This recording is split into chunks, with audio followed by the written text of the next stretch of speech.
I wish I was just one of those people that didn't even have to try and just had like naturally flawless skin. Ugh, that would be a dream. Hey everyone, it's Jaclyn and welcome back to Vidmas. So for today's video, I wanted to sit down and show you guys how I like to cover my acne. Now I've been dealing with acne for the past like 3-ish years. It goes through phases. Sometimes it's better. Right now it's like kind of freaking out. But I am currently seeing a dermatologist and I'm kind of getting treated for it. I will provide updates on that later. But I wanted to film this video before my skin starts to get better. I mean, hopefully it gets better, but I wanted to show you guys how I film it when my skin is kind of like freaking out and at its worst. So yeah, like I said, I've been dealing with acne for a while, so I feel like I've kind of gotten my routine down pat, and I've got a good system going on how I like my skin to look and to make it look its best. Now that being said, if you do have acne or any skin issues, obviously you do not need to be wearing makeup. It is completely a choice up to you. If you do want to wear makeup and cover it up, these are the techniques that I'm going to show you. But it goes without saying, if you don't want to wear makeup, you do not need to. Honestly, on most days, I let my skin go. I feel like that's best for my skin. I like to let it kind of like breathe and air out and not be completely covered in makeup every single day. But if you do like to wear makeup all the time, if you don't like to wear makeup all the time, it's totally up to you. It's your skin, it's your life. You do you. Okay, now with that out of the way, I'm going to hop right into the products and the techniques, and I'm going to do it live on my face. So first off, with primers, I have a few different options here depending on your skin type, and of course you can go into stores, play around, and see what you like best. So Porefesional here, this is what I used for a long time. I used to have extremely oily, acne-prone skin, and this is really good at just kind of mattifying and smoothing everything. Really good for filling in any pores or helping smooth the appearance of texture. So that one's really nice. I also have the Smashbox Photo Finish Pore Minimizing. Again, really great for porous skin. And then my current favorite is actually the Hourglass, what is this called? The Veil Mineral Primer, and this is like almost completely empty. This one's really great because it's really silky and it just feels really lovely on my skin, and I find that I really like the way that makeup applies over top. It is a bit more on like the hydrating, kind of moisturizing side, I guess you would say. So if you do have extremely oily, acne prone skin, maybe it's not something you want to go for, but if you are a bit more on the dry side, it can be nice. So today I'm just going to apply the Hourglass one, and I'm just going to kind of press it into my skin. I find my skin is very sensitive. Like if I do kind of like scrub at it or rub my skin in like this, it just gets very red and a bit more inflamed. So I find just kind of by patting it in, it tends to let my skin calm down a bit more, if that makes any sense. Oh, and it almost goes without saying, but make sure your hands are clean. And also on the note of sanitation, that's the word. I always have a bottle of 99% alcohol with me when I'm doing my makeup. That way I can always sanitize my brushes. And normally I'll just like spray them down. Oops, I just dropped it. I'll spray it down and then just kind of swirl it off on a paper towel. And I normally do that between every single use if it is like a product that I'm going to be using for concealing. So make sure everything's nice and clean. You don't want to be spreading any unnecessary bacteria. Okay, so hopping into some foundations. Now my approach to makeup has definitely changed over the years. Originally I thought if I had any blemish or any acne, I would just do a full coverage foundation, like a thick layer all over my face, and that just it did not look good. It just made even the parts of my skin that were clear look even worse, and it was just such a thick layer of makeup. It just was not flattering, and it was not a cute look. So I personally like to use a lighter coverage base all over my skin and then go in with more of a full coverage concealer just where I need it. I remember I watched a video from Lisa Eldridge, who is absolutely amazing. She's like a makeup goddess. I'll link her channel down below and actually the video. But I ended up coming across her video on pinpoint concealing and basically her techniques to covering acne, and it was just so life-changing for me. She just really likes to make the skin where there isn't any acne or any blemishes. She likes to make that look so beautiful and use very minimal amounts of products to really let that shine through, and then go in a bit more full coverage where it's needed instead of just going with a thick full coverage layer all over, because majority of the times, even if you still do have acne, there probably are areas of your skin that are a bit more clear and areas of your skin that you like. Like right now, I mean, obviously I have some trouble areas up here, down here, and now over here, but this cheek over here, I mean, it's looking pretty good. So I'm gonna try to let the natural goodness of that cheek kind of shine through and not just mask it in a layer of makeup. So back in the day, I would use a product like Estee Lauder Double Wear, which is pretty full coverage and very long wearing, but I've kind of shied away from products like that. More lightweight bases like MAC Face and Body is really great, although I know sometimes people say MAC products break people out. I personally find MAC products don't break me out, but this is really popular on TV and for film, so this is something that I was using for a long time. But any tinted moisturizer is really great. There's also a Charlotte Tilbury foundation, the Light Wonder foundation, which is lovely. I normally use the Makeup Forever HD I normally use the Makeup Forever HD foundations when I'm filming. This is a bit more full coverage than I would wear, say, like if I'm going out in real life. But that's also something that I use. And if you do want something with a bit more coverage, this is medium to buildable. This is the Nars Sheerglow, but again, I think it looks really nice and healthy on the skin. Today I'm going to go for the MAC Face and Body because this is realistically something that I would wear out of the house. So I'm just going to put that on a palette knife, or on a palette. You could definitely just put it on the back of your hands, but for sanitary purposes, I'm trying to keep things nice and less fingers in my product.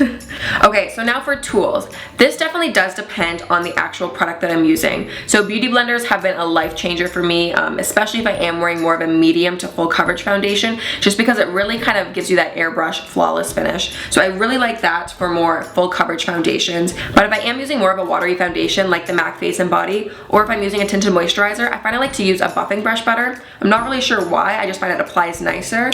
So this one here is the Real Techniques Expert Face Brush. This is probably like my go-to, but I also really love the Furless Cosmetics one here. This is in CB2, and this one here is the Morphe G1. They're all very similar, just like densely packed synthetic buffing brushes.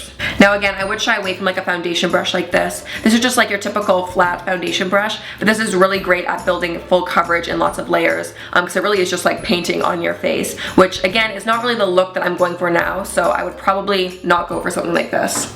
So I really like to build this up in layers, so I'm just going to take my buffing brush and dab that in the product, and I'm just going to start from the center of my face and slowly work outwards.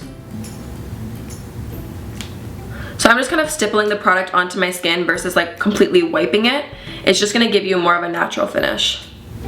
I've really grown to love foundations that have a bit more of a dewy natural finish, like MAC Face and Body. I mean, this was like a model favorite for a long time because it does look so natural. It just really helps even out the skin tone, but it really does look so beautiful and just so fresh on the skin. And I think I've just been so tired of using so many matte, heavy powders, and it looks so dry and just so, I don't know, just really matte and dead. So I've kind of gotten over that whole super matte phase, and I've really grown to love more of a dewy finish like this.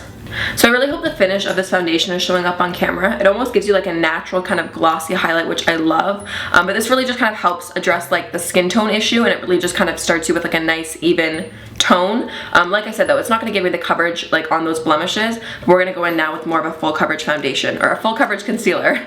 So typically for concealing blemishes, you probably want to go with more of like a solid concealer. I've got the Dermacolor concealers here, which are fantastic. They're kind of like a makeup artist staple because they are really great for sensitive acne prone skin. These are extremely full coverage, and you really only need like a small drop of product. But these are like the types of concealers that they use to cover tattoos on set, so this is like the real deal. The other concealer that I have here is from Hourglass. This is the concealer in the shade Pearl. It's just kind of like one of those twist up concealers, not as full coverage as the Dermacolor ones I just showed you, but still a really great option and a bit more easy to find.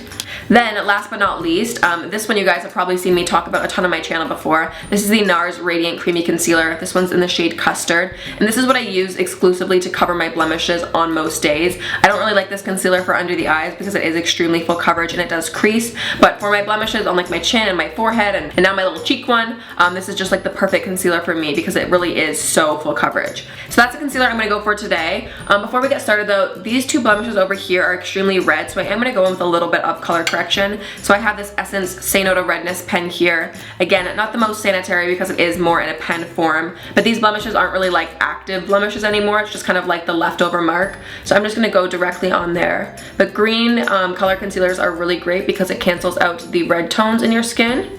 So you look a little crazy when you put it on. But once that's on there, I like to take a smaller little blending buffer brush. This one basically is like a mini version of the bigger foundation brushes that I showed you. This is a Sigma Precision Flat P80 brush, and it's so dense, it's so wonderful at really kind of blending out product. So I really like this one. So again, I'm just going to kind of stamp and stipple with the brush, and this is going to help neutralize the area. Okay, so now I'm going to go in with the Nars Creamy Concealer and cover up those areas that we just color corrected, as well as the remaining blemishes on my skin. So I just have some on the back of my hand, and I'm going to go in with kind of like a flat little concealer brush here. This is, again, basically a baby version of that bigger foundation brush that I told you guys to avoid. But we really want to use something a bit more full coverage now because we're going to kind of pinpoint conceal. So I'm basically just going to kind of paint a layer over top of that blemish, really focusing the most color on the actual blemish itself. I'm going to try to feather out a bit of the product so that way it blends into the rest of my skin. But we are going to go in with another brush to kind of blend it out in a second. So you can kind of do small little like wiping motions, or you can kind of pack and press the product on to build up a little more coverage. Now I'm going to go back in with that small little buffing brush and just kind of feather out the outside area. That way it's not like a harsh line of like thick concealer. We want it to just kind of blend back into the skin. So I really hope you guys can see the difference there, but we really let the natural skin shine through, and we just put that full coverage product where we needed it. And I find that this looks way more natural and less obvious and less like you're caked on with makeup, and you're really just applying product where you need it. Now I'm just going to go ahead and finish the rest of the skin. I think it's also really important to remember that makeup is not a magic wand, and it's not going to make all of your skin issues disappear. Obviously there are more flattering ways to apply makeup to kind of distract away from the areas that you don't want people to see, but also at the same time, don't worry about getting your skin super perfect one tone, because in real life people's skin are different colors and they do have different areas of pigmentation and discoloration, so I guess don't be too hard on yourself. Okay, so I'm going to go in with a little bit of under eye concealer. I just have the Clarins Instant Concealer in 02 here. So I'm just going to take that on the back of my finger and just tap it under my eyes. I'm actually just going to take my beauty blender and blend that out under my eye. Okay, so now that we have our base all laid down, I like to set everything in place with a loose powder. I've got the translucent powder from Makeup Forever here, and I normally either like to apply it with a powder puff like this or more of a precise brush like this. I'll show you both techniques and how I like to do it. The main thing when applying a setting powder is you don't want to remove all of the work we just did. You don't want to move anything and shift anything, so you really want to kind of stamp the product on. So I like to just kind of pack the powder onto the powder puff, then take the powder puff, and I normally like to start under my eyes, and I'm just going to kind of roll and press. And then for my forehead, again, I'm just kind of rolling and pressing, and it just instantly locks all of the creams underneath. If I am going to use a brush, I'll just kind of use the same technique, build it up with a bit of powder, and then just kind of like roll it under the eye and stamp it like that.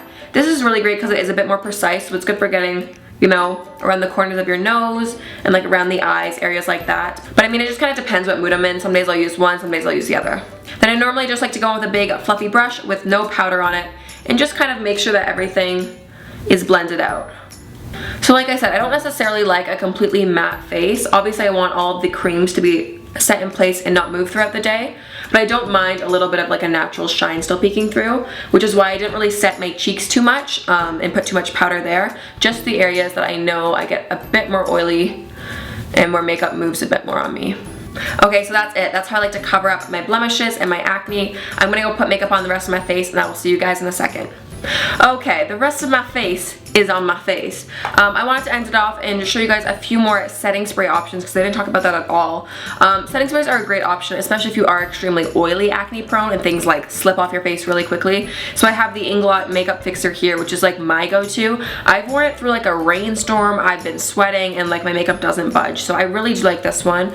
The Urban Decay All Nighter is also a really good option. This is just like a small little travel size here. But basically, setting sprays are great if you find your makeup moves and you want to make sure that it doesn't. So might be a good option if you are more on the oily side of acne prone. If you are a bit more dry acne prone, might not be necessary, but still a good thing to consider. So I'm just going to take the Inglot one here. Also, it just kind of feels nice to put it on your skin. Okay, so I hope you guys enjoyed this tutorial and I hope that you guys found it helpful. As you can see, my skin is not completely flawless. There still are, I mean, the pimples didn't disappear, but I think it's a really natural way to kind of conceal and to make things look a bit more even. And yeah, that's just how I like to do my skin. Anyways, I hope you guys enjoyed it. Let me know down in the comments what your favorite products are for acne prone skin or your favorite techniques, because I would love to share and talk to you guys. And yeah, you guys always give me like the best tips and tricks, so let me know down below. Also, if you guys want to learn how I do the rest of my makeup and my eyes, my eyebrows, the full face of makeup, I will link that tutorial up here in case you want to check it out. Other than that, I hope you guys are having an awesome day. Thanks so much for watching, and I will see you guys tomorrow. Bye! But yeah, the big old question of buying cruelty-free and which brands to avoid and which brands to go to. It's something I've been really interested in and researching a ton, and I've even spoken to some brands about it. Brands on both sides of like the spectrum, brands that are cruelty-free and brands that aren't cruelty-free.